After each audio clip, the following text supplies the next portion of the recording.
ಈ ಗುದದ್ವಾರದ ಕಾಯಿಲೆಗಳು ಎಷ್ಟು ಕಾಮನ್ ಅಂದರೆ 30% ಆಫ್ ಹ್ಯೂಮನ್ ಪಾಪ್ಯುಲೇಷನ್, 30% ಮನುಷ್ಯರು ಹೆಂಗಸರಾಗಲಿ ಗಂಡಸರಾಗಲಿ ಈ ಗುದದ್ವಾರದ ಕಾಯಿಲೆಗಳಿಂದ ಸಫರ್ ಆಗ್ತಾರೆ. ಕಾಯಿಲೆ ಬಂದಾದಮೇಲೆ ಯಾವ ಸಿಸ್ಟಮ್ನಲ್ಲಿ ಟ್ರೀಟ್ಮೆಂಟ್ ತಗೋಬೇಕು? ಪಾರಂಪರಿಕ ನಾಟಿ ವೈದ್ಯರ ಹತ್ರ ಹೋಗ್ಬೇಕಾ, ಆಯುರ್ವೇದ ಡಾಕ್ಟ್ರ್ ಹತ್ರ ಹೋಗ್ಬೇಕಾ, ಹೋಮಿಯೋಪತಿ ಡಾಕ್ಟ್ರ್ ಹತ್ರ ಹೋಗ್ಬೇಕಾ, ಅಲೋಪತಿ ಡಾಕ್ಟ್ರ್ ಹತ್ರ ಹೋಗ್ಬೇಕಾ?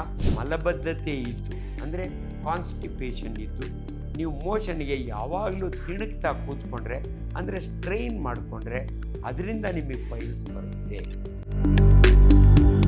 ನಿಮ್ಮ ಕ್ವಾಲಿಫಿಕೇಷನ್ ನೋಡಬೇಕು. ಇಟ್ ಈಸ್ ಅ ಸರ್ಜನ್, ಅವರು ಕ್ವಾಲಿಫಿಕೇಷನ್ ಆಗುತ್ತೆ. ಫೈಲ್ಸ್ ಆ್ಯಂಡ್ ಫಿಸ್ಚುಲಾ ಸ್ಪೆಷಲಿಸ್ಟ್ ಇದ್ದಾರೆ, ಎಲ್ಲರ ಹೆಸರು ನಾನು ಹೇಳೋಕ್ಕೆ ಹೋಗಲ್ಲ, ನಿಮಗೆ ಗೊತ್ತಾಗುತ್ತೆ. ನಮ್ಮ ಥರದವ್ರು ಬೇರೆ ನೋಡಿರ್ತಾರೆ. ನೀವು ಅವ್ರ ಡಿಗ್ರಿ ನೋಡಿ ದಯವಿಟ್ಟು ನೀವು ಅವ್ರ ಹತ್ರ ಟ್ರೀಟ್ಮೆಂಟ್ ತೊಗೊಳ್ಳಿ. ದಯವಿಟ್ಟು ಎಲ್ಲೂ ಕೂಡ ನೀವು ಈ ರೀತಿ ಯಾಮಾರಬಾರ್ದು.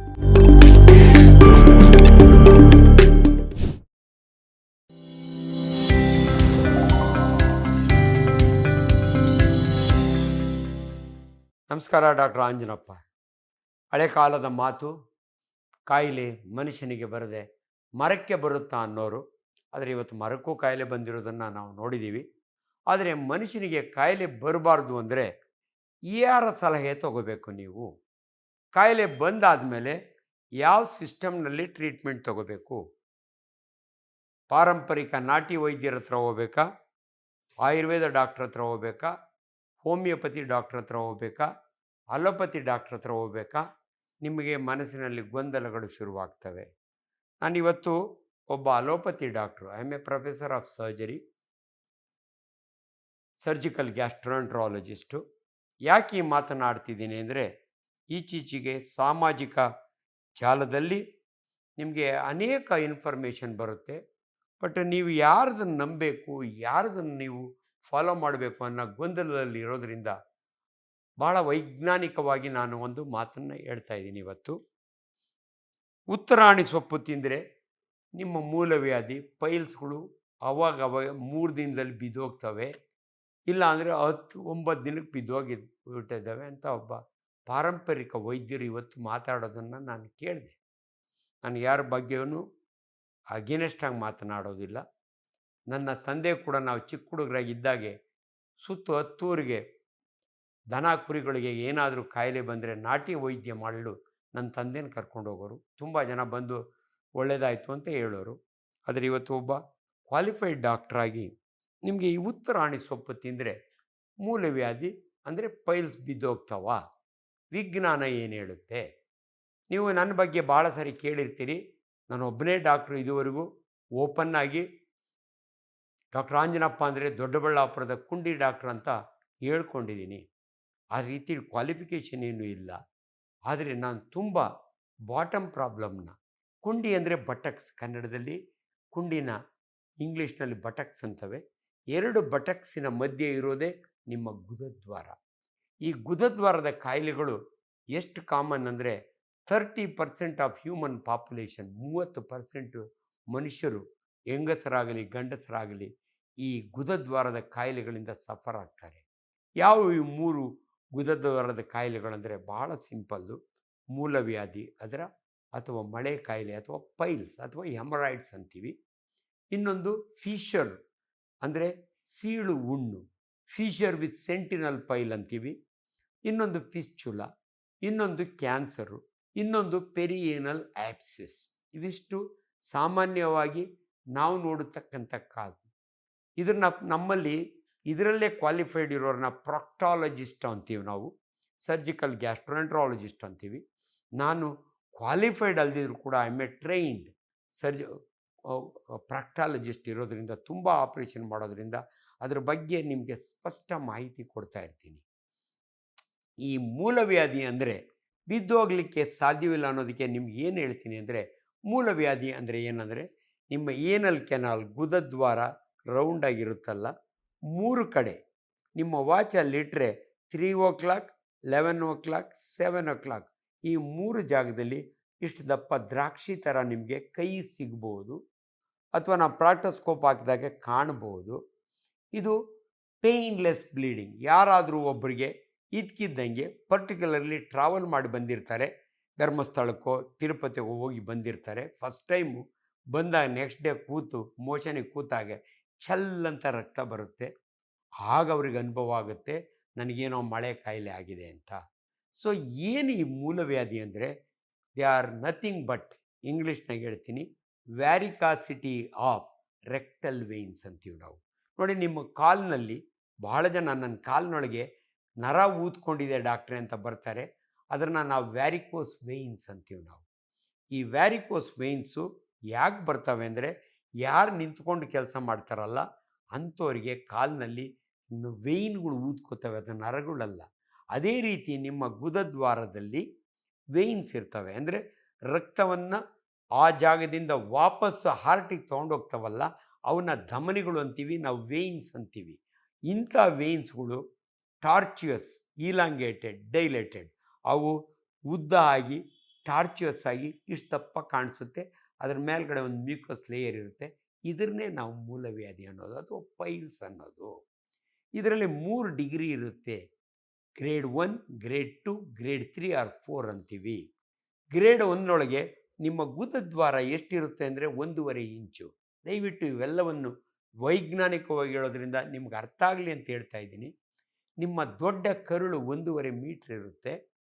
ಸಣ್ಣ ಕರುಳು, ದೊಡ್ಡ ಕರುಳು ನಿಮ್ಮ ಹೊಟ್ಟೆಯಲ್ಲಿ ಬಲಭಾಗದಲ್ಲಿ ಜಾಯಿನ್ ಆಗ್ತವೆ. ಅದು ಮೇಲಕ್ಕೆ ಹೋಗ್ತಾ ಹೋಗ್ತಾ ದೊಡ್ಡ ಕರುಳು, ಅದ್ರ ಬಗ್ಗೆ ಡೀಟೇಲ್ಸ್ ನಿಮಗೆ ಬೇಡ.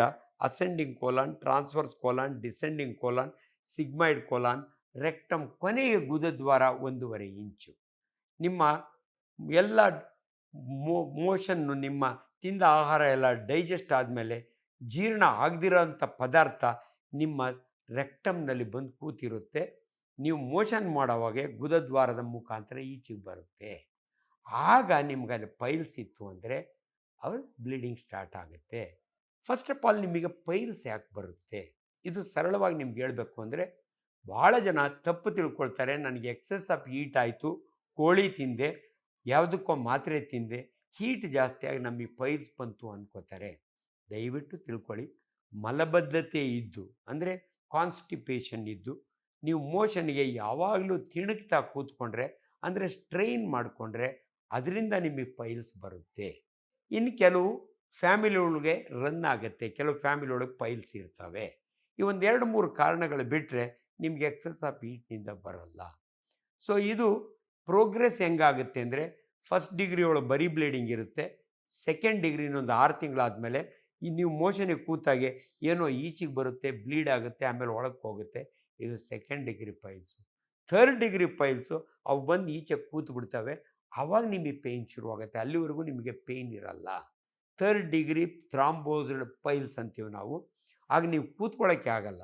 ನಾನು ಭಾಳ ಸಾರಿ ಹೇಳ್ತೀನಿ ನನ್ನ ಮೆಡಿಕಲ್ ಸ್ಟೂಡೆಂಟ್ಸ್ಗೆ, ಯಾರಾದರೂ ಒಂದು ಕುಂಡಿಯ ಮೇಲೆ ಸ್ಕೂಟ್ರ್ ಓಡಿಸ್ಕೊಂಡು ಹೋಗ್ತಿದ್ರೆ ಅವನಿಗೆ ಥರ್ಡ್ ಡಿಗ್ರಿ ಪೈಲ್ಸ್ ಇದೆ, ಯಾಕಂದರೆ ಅವ್ನು ಕೂತ್ಕೊಳ್ಳೋಕ್ಕಾಗ್ತಿಲ್ಲ ಅನ್ನೋ ರೀತಿಯಲ್ಲಿ ಹೇಳ್ತೀನಿ.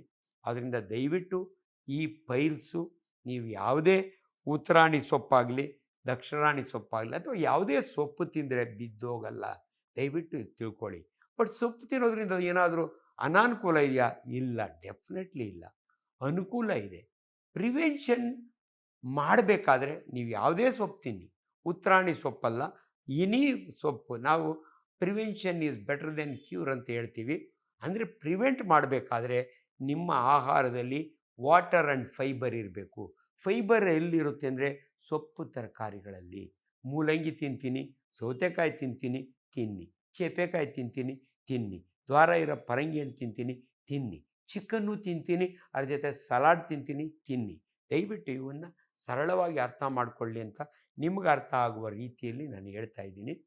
ಮೂಲವ್ಯಾಧಿ ಬರಬಾರ್ದು ಅಂದರೆ ನೀವು ಕಾನ್ಸ್ಟಿಪೇಷನ್ ಆಗಬಾರ್ದು, ಮಲಬದ್ಧತೆ ಆಗಬಾರ್ದು ಅಂದರೆ ಸೊಪ್ಪು ತರಕಾರಿಗಳು, ಹಣ್ಣುಗಳು, ಫೈಬರ್ ಅಂತೀವಿ, ನೀರು ಜಾಸ್ತಿ ಕುಡೀರಿ. ಒಂದು ಸಾರಿ ಬಂದ ಮೇಲೆ ನಿಮ್ಗೆ ಹೇಳ್ತೀನಿ, ಅವು ಬ್ರಹ್ಮ ಬಂದರೂ ಕೂಡ ಅವನ್ನ ಕರಗಿಸೋಕ್ಕಾಗಲ್ಲ, ಅವನ್ನ ಟ್ರೀಟ್ಮೆಂಟ್ ಮಾಡೋಕ್ಕಾಗಲ್ಲ. ಕನ್ನಡದಲ್ಲಿ ಒಂದು ಮಾತಿದೆ, ಕಲ್ಲು ಹೊಡೆದ್ರೆ ಮಾತ್ರ ಮಾವಿನಕಾಯಿ ಬಿದ್ದಿರುತ್ತೆ, ಮಂತ್ರ ಹಾಕಿದರೆ ಮಾವಿನಕಾಯಿ ಉದುರಲ್ಲ. ತುಂಬ ಚೆನ್ನಾಗಿ ಹೇಳಿದ್ದಾರೆ. ಮಂತ್ರ ಹಾಕಿದರೆ ಮಾವಿನಕಾಯಿ ಉದುರಲ್ಲ, ಕಲ್ಲು ಹೊಡಿಬೇಕು ಅಂತ. ನಿಮ್ಮ ಪೈಲ್ಸು ಅಷ್ಟೇ. ಅವಾಗ ನಿಮಗೆ ಕನ್ಫ್ಯೂಷನ್ ಆಗುತ್ತೆ, ನಾನು ಸರ್ಜನ್ ಹತ್ರ ಹೋಗಿ ಆಪ್ರೇಷನ್ ಮಾಡಿಸ್ಕೋಬೇಕಾ, ಆಯುರ್ವೇದ ಸಿಸ್ಟಮ್ಗೆ ಹೋಗ್ಬೇಕಾ, ಹೋಮಿಯೋಪತಿಗೆ ಹೋಗ್ಬೇಕಾ? ನಾಟಿಯವರು ಬೇಕಾದಷ್ಟು ಜನ ಇದ್ದಾರೆ ನಮ್ಮ ದೇಶದಲ್ಲಿ. ನೀವು ಭಾಳ ಕಡೆ ನೋಡಿರ್ತೀರಿ ಪೈಲ್ಸ್ ಆ್ಯಂಡ್ ಪಿಸ್ಚುಲಾ ಕ್ಲಿನಿಕ್ ಅಂತ.